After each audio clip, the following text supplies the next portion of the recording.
Good morning बच्चों। Class 6। आज मैं आपको आपके संस्कृत का 6th चैप्टर समुद्र तटः पढ़ाने जा रही हूँ।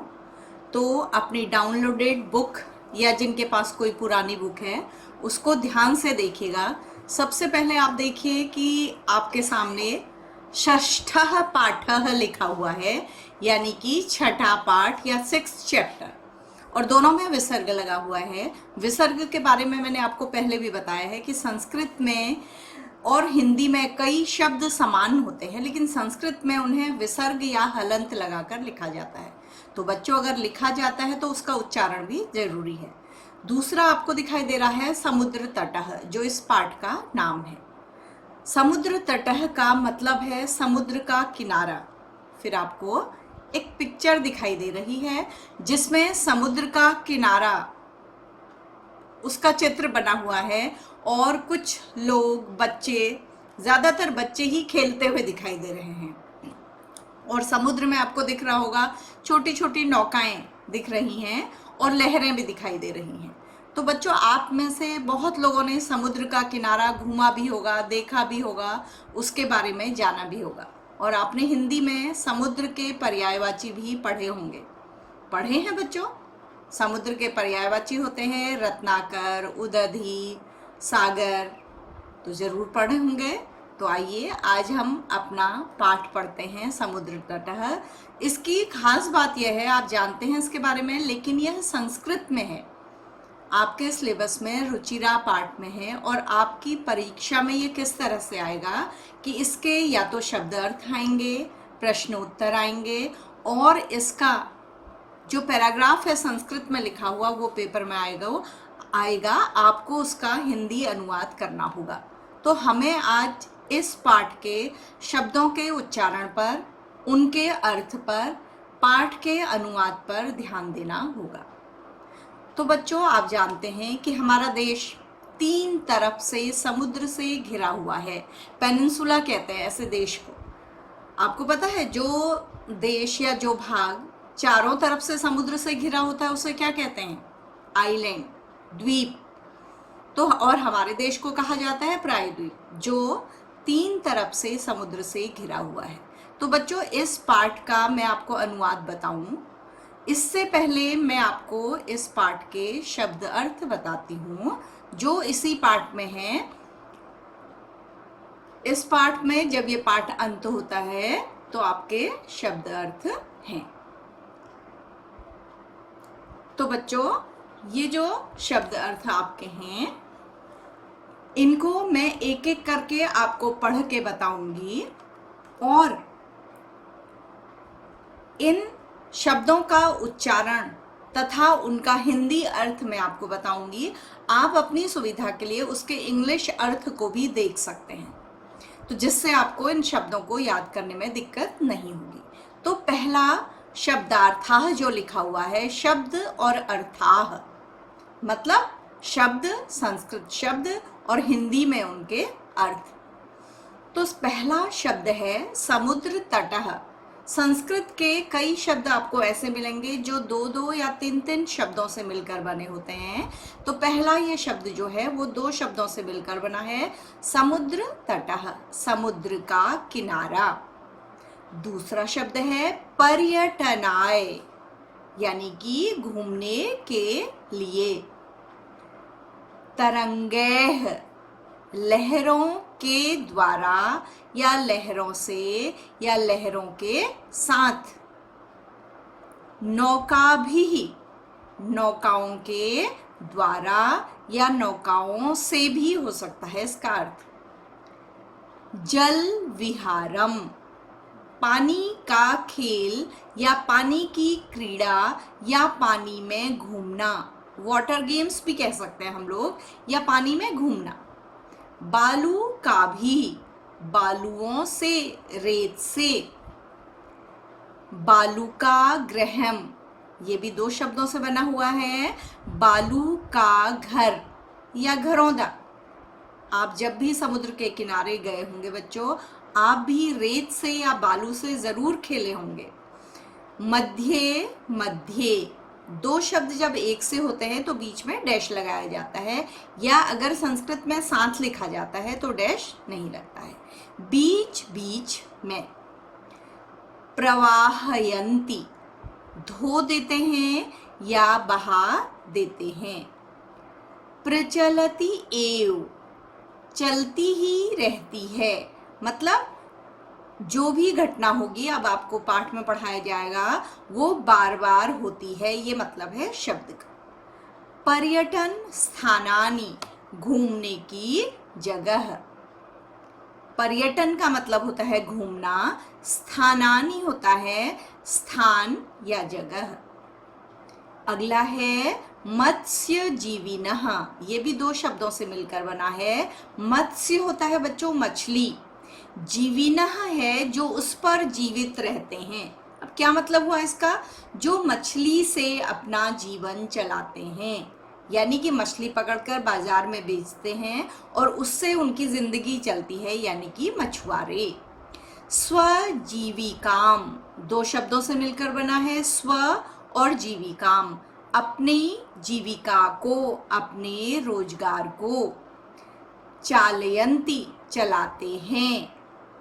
अतीव, बहुत अधिक, ये शब्द इसी तरह से हिंदी में भी प्रयोग होता है, क्योंकि आपकी जानकारी के लिए बताऊं बच्चों कि संस्कृत से ही हिंदी का जन्म हुआ है, और हिंदी में कई शब्द संस्कृत के जैसे के बिल्कुल जैसे संस्कृत में होते हैं वैसे ही प्रयोग किए जाते हैं।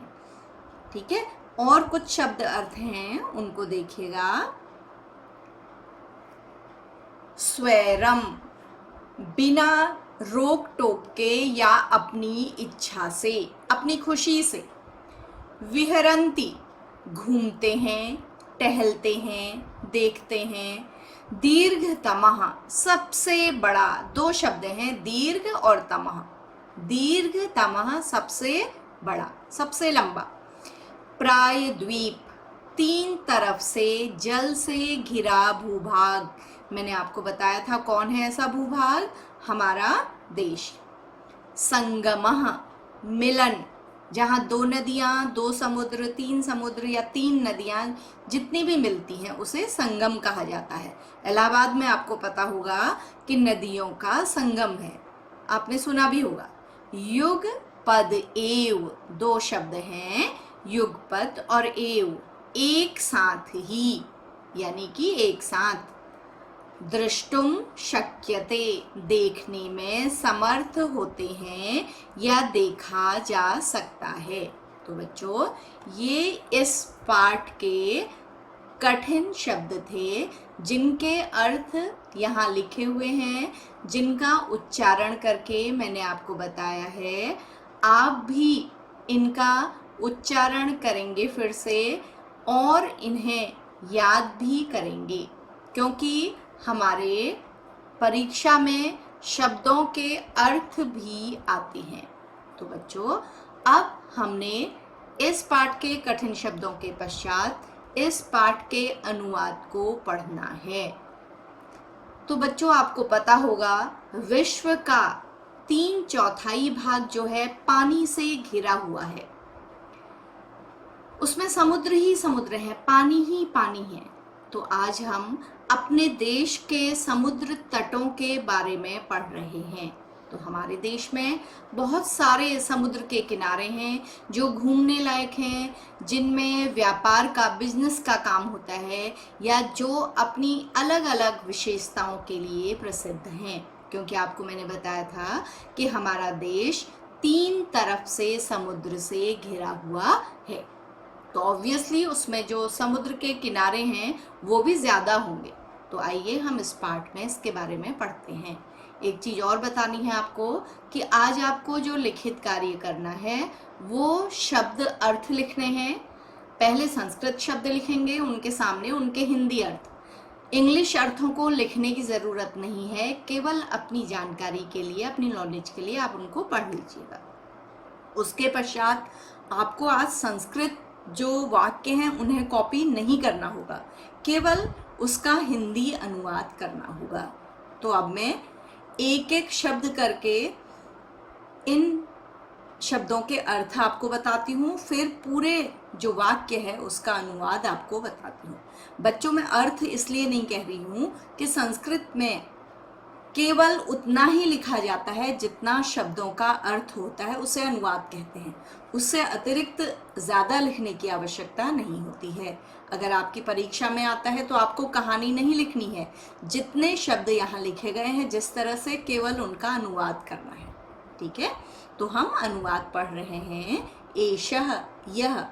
ये एषः शब्द आपने अपने सबसे पहले अकारांत पुल्लिंग में पढ़ा था। एषः, यह।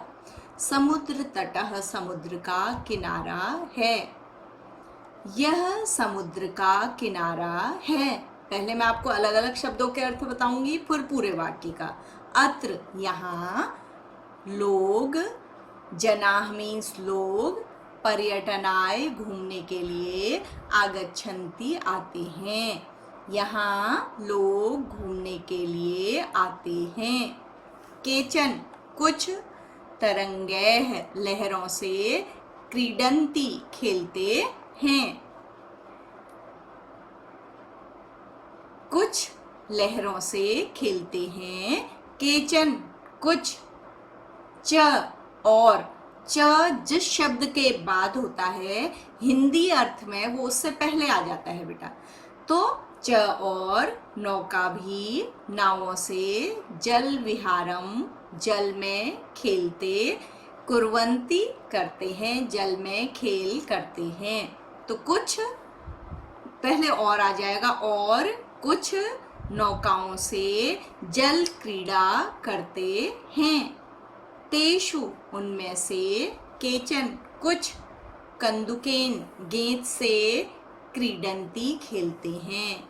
उनमें से कुछ गेंद से खेलते हैं। बालिकाः, लड़कियां, बालकाः, लड़के। च, बहुवचन में है ये सारे शब्द। और, तो हमारा और कहाँ जाएगा? लड़कियां और लड़के। बालुका भी, बालुओं से, बालुका गृहम, बालू का घर, रचयन्ति, बनाते हैं। लड़कियां और लड़के बालुओं से या बालू से बालुका का घर बनाते हैं। आपने देखा होगा जब हम समुद्र के किनारे घूमने जाते हैं तो सभी करते हैं कि बालू से कुछ कुछ बनाते हैं, कोई आकार बनाते हैं। लेकिन उसके बाद क्या होता है कि उस आकार को, उस घर को या उस घरौंदे को पानी फिर से आता है और बहा के ले जाता है। तो वही आगे बताया गया है। मध्य मध्य, बीच बीच में, तरंगाः, लहरें, अनेक लहरें, बालुका गृहम, बालू के घर को, प्रवाहयन्ति, बहा देती हैं। बीच बीच में तरंगें बालू के घर को बहा देती हैं। एषा, यह, क्रीड़ा, खेल, प्रचलति एव, चलता ही रहता है। यह खेल चलता ही रहता है। एव का मतलब होता है ही। तो यह खेल चलता रहता है। कौन सा खेल? कि लोग या बच्चे बालू के घर को बनाते हैं और समुद्र की लहरें उस घर को क्या कर देती है? बहा देती हैं। तो बार बार ऐसा होता है, ये बताया गया है यहाँ पर। समुद्र तटाः, समुद्र के तट, न केवलम, न केवल, पर्यटन स्थानानि, घूमने के स्थान हैं। समुद्र तट केवल घूमने के स्थान नहीं हैं। अत्र, यहाँ, मत्स्य जीविनः, मछलियों पर जीवित रहने वाले, अपि भी, स्वजीविकाम, अपने रोजगार को, चालयन्ति, चलाते हैं। तो इसका अर्थ हो गया, अनुवाद हो गया, यहाँ मछलियों पर जीवित रहने वाले लोग भी अपने रोजगार को चलाते हैं। क्या करते हैं? वो मछलियाँ पकड़ते हैं, खुद भी खाते हैं और बाजार में जाके बेचते भी हैं, जिससे उनका जीवन चलता है। ये उनका काम होता है बच्चों, ये उनका रोजगार होता है। अस्माकं देशे, अगला पैराग्राफ देखिएगा। एक पैराग्राफ हमारा पूरा हो गया है। ये आपको खुद भी जो मैं अर्थ आपको इस क्लास के साथ अटैचमेंट्स में भेजूंगी उसको आपको खुद भी रिवाइज करना होगा, पहले एक एक शब्द करके और फिर एक एक लाइन करके।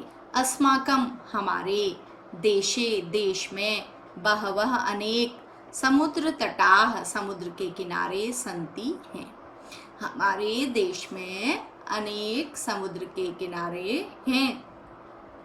एतेषु इनमें, मुंबई, गोवा, कोच्चि, कन्याकुमारी, विशाखापट्टनम, पुरी के तट अतीव अत्यधिक प्रसिद्ध संति हैं। बच्चों यहाँ पर जो ये नाउन है, संज्ञा है सारे, मुंबई, गोवा, कोच्चि, कन्याकुमारी, विशाखापट्टनम, ये संज्ञा कभी भी किसी भाषा में बदलती नहीं है, इन्हें इसी तरह से बोला जाता है।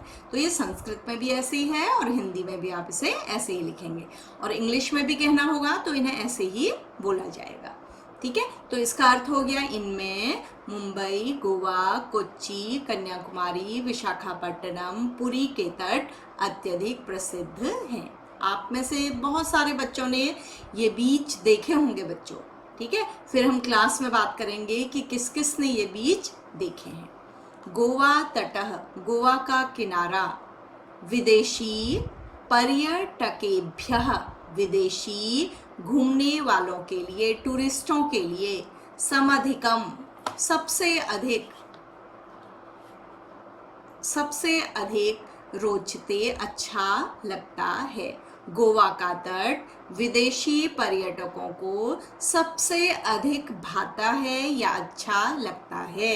आप अगर गोवा तट कभी गए होंगे, वहां आपने देखा होगा बहुत सारे फॉरेनर्स आते हैं बच्चों, इसलिए लिखा गया है। विशाखापट्टनम तटः, विशाखापत्तनम लिखा है इसमें, हम पढ़ेंगे हिंदी में विशाखापट्टनम का किनारा, विदेशी व्यापाराय विदेशी व्यापार के लिए, प्रसिद्ध है। यहाँ जो फॉरेन से एक्सपोर्ट होता है सामान या इंपोर्ट होता है बेटा, सबसे ज्यादा कहाँ से होता है? विशाखापट्टनम से। तो विशाखापट्टनम का किनारा विदेशी व्यापार के लिए प्रसिद्ध है। कोच्चि तटः, कोच्चि का किनारा या कोच्चि का समुद्र तट, नारिकेल फलेभ्यः नारियल के फलों के लिए, ज्ञायते जाना जाता है। यानी कि बच्चों कोच्चि के समुद्र के किनारे नारियल के फल सबसे ज्यादा होते होंगे, इसलिए उसे किस लिए प्रसिद्ध माना जाता है? नारियल के फलों के लिए। तो नारियल का कोच्चि का किनारा नारियल के फलों के लिए जाना जाता है। मुंबई नगरस्य, मुंबई नगर के जुहू के किनारे पर, जुहू बीच पर या जुहू के तट पर सभी लोग स्वैरम अपनी खुशी से, विहरंती घूमते हैं, अपनी इच्छा से घूमते हैं। मुंबई नगर का जुहू का किनारा बच्चों सबसे ज्यादा भीड़ भाड़ वाला बीच है। आप अगर कहीं गए हों, आपने भेलपूरी खाई होगी, वहां पर जरूर बहुत भीड़ रहती है वहां शाम के समय में, या सुबह जाएंगे तब भी। तो अगर आप अभी नहीं गए हैं तो आप अभी जाएंगे, बड़े होके जाएंगे तब देखिएगा। मुंबई नगर के जुहू तट पर सभी लोग अपनी प्रसन्नता से घूमते हैं। चेन्नई नगरस्य, चेन्नई नगर का मेरीना तट, मेरीना किनारा, देश का सागर तटेषु समुद्र के किनारों में, दीर्घतमः सबसे बड़ा है। तो चेन्नई नगर का मेरीना तट का जो सागर का किनारा है वो देश में सबसे बड़ा है। ये आपका जीके का भी क्वेश्चन हो सकता है कि हमारे देश में कौन सा बीच सबसे बड़ा है। तो कौन सा बीच सबसे बड़ा है बच्चों? मेरीना बीच। कहाँ है वो? चेन्नई में। तो आज हमने बच्चों समुद्र के बारे में थोड़ा सा जानकारी दी, फिर आपको कठिन शब्दों का उच्चारण और उनका अर्थ बताया, फिर आपके 2 पैराग्राफों का अनुवाद किया। अनुवाद कैसे करना है, आपको परीक्षा में कैसे आना है, ये बताया है। तो आज आपको क्लास के साथ जो लिखित काम दिया जा रहा है वो आपको करना है। आपको 2 काम करने हैं। सबसे पहले शब्द अर्थ लिखने हैं, उसके बाद ये 2 जो पैराग्राफ हैं इनका अर्थ लिखना है। इसके पश्चात जो बचा हुआ पैराग्राफ है और अभ्यास कार्य है उसे हम अपनी अगली कक्षा में करेंगे, क्योंकि बच्चों के लिए एक दिन में बहुत ज़्यादा लिखित काम भी नहीं होना चाहिए बच्चों, क्योंकि सभी लोग आपको अपने अपने सब्जेक्ट में लिखित काम दे रहे होंगे। तो धीरे धीरे काम करिएगा, लेकिन आपको मन लगाकर ये सब सीखना है और पढ़ना है।